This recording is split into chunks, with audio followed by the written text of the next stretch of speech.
السلام عليكم. آه عاملين ايه؟ يا رب تكونوا بخير. ايه ده بقى يا جماعه؟ اكله بقى خطيره جدا جدا، معرفش بقى ايه بتحبوها ولا ايه، بس انا بحبها جدا. دي ايه؟ واضح من معالمها كده ان دي بصاره. ايوه بصاره. هنعملها النهارده ونشوف بتتعمل ازاي، عشان في ناس من البنات الجديده مش بيعرفوا يعملوها. خليكم معايا.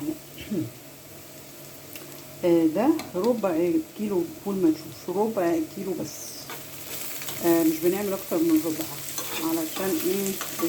لو محدش بيحبها يا دوبك تطلع طبقين تلاتة كده بالكتير وخلاص. تمام.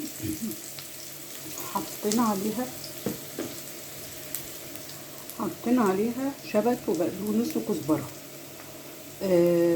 نص ربطه من كل حاجه، وحطينا عليها بصلايه قطعناها، حطينا عليها فصين توم، حطينا عليها قطعه من الفلفل الحامي، لو مش عايزين بلاش، وسبناها على البوتاجاز تستوي زي ما انتوا شايفين كده، استوت خالص. تمام. طيب هنعمل ايه بقى دلوقتي؟ هنضربها بالهاند بلندر، بس قبل ما نضربها بالهاند بلندر انا هوريكم البصل اللي انا بحضره للبصاره بتاعتي. يا دوبك بصلايه على معلقه زيت، وهنسيبها بقى تتحمر، بنجهزها للبصاره بتاعتنا. هنا قبل ما نضرب هنحط زي ما انتم شايفين كده مكعب مرق الدجاج، وشويه رشه فلفل، رشه كمون، رشه كزبره في قلب الخلطه، علشان يتضرب بالمره مع الحاجه اما هضرب بالهاند بلندر. تمام. البتاع بتاعي دون بيسهل عليا بصراحه جامد، بس لازم بقى نفتح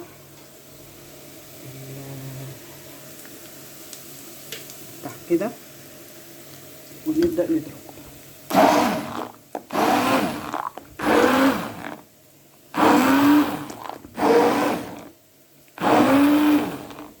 انا هكمل بقى ضرب عشان الصوت وهوريها لحضراتكم. اهي يا جماعه البصاره بتاعتنا خلطناها بالهاند بلندر. انتوا بقى لو ما عندكوش هتضربوها في الخلاط، استنوا ما تبرد وتحطوها في الخلاط على طول، ما بتاخدش وقت خالص. تمام. نسيبها بقى تاخد غلوه كده وتتسبك شويه،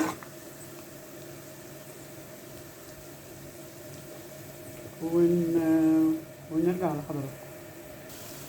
اول ما البصل بتاعنا بيوصل للمرحله دي بنضيف الثوم اهو. الثوم اهو، ضفنا الثوم. تمام. وهنقلب بقى واحنا سايبين البصاره تتسبك شويه اهي. البصاره بتتسبك مع بعضها، واحنا كده مستنيينها تاخد غلوه حلوه، مستنيين الثوم يحمر.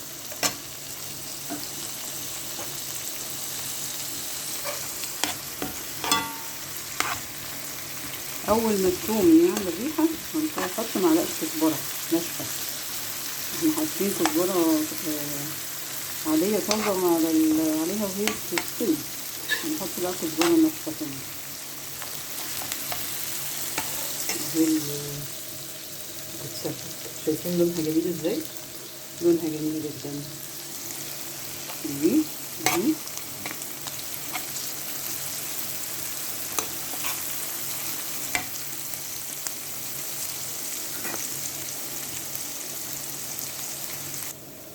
خدنا نص البصل حطيناه على البصارة وهي بتكمل ايه سواها.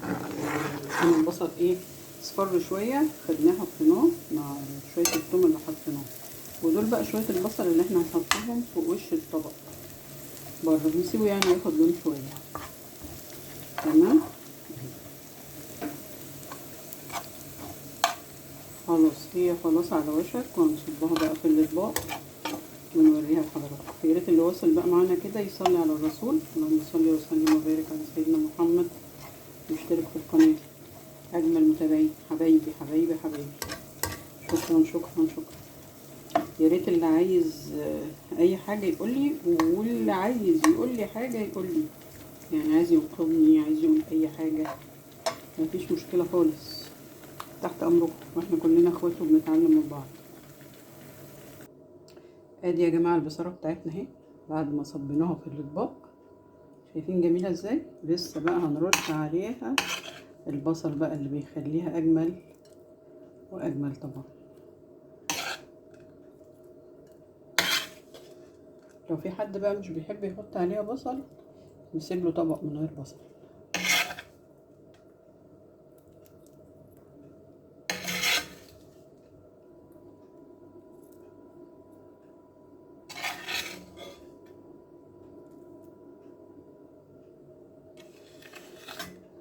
ايه رأيكم بقى في الجمال دون؟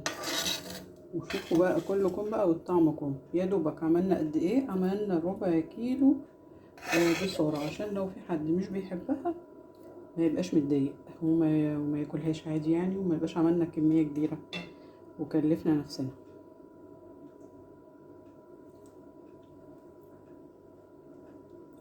ايه رأيكم؟ يا رب تكون عجباكم. احب اشكركم، شكرا لكم، استودعكم الله الذي لا تضيع معه الودائع، واتمنى ان الفيديو بتاع النهارده يكون عجبكم ونال اعجابكم، اللهم امين. السلام عليكم ورحمة الله وبركاته.